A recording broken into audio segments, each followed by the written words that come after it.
जय हिंद जय भारत जय संविधान। वर्तमान करमा आम परसेंटेज 23 नंबर क्वेश्चन मात्र 15 सेकेंड।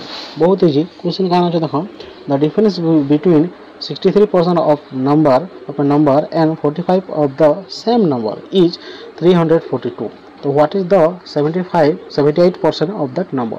सही सही संख्या रखा बाहर कर बोले काना कर देबो पहला 63 बोलछ बोले काना 63 परसेंटेज एवं 45% तार डिफरेंस दीजिए। डिफरेंस बोले हम काटमा तो 13 5 गला 8 5 और 4 गला 1 तो एतकी इक्वल टू तार डिफरेंस 18% तार दुई जन डिफरेंस है 18 तो 18% इक्वल टू केते दीछे हमके 342।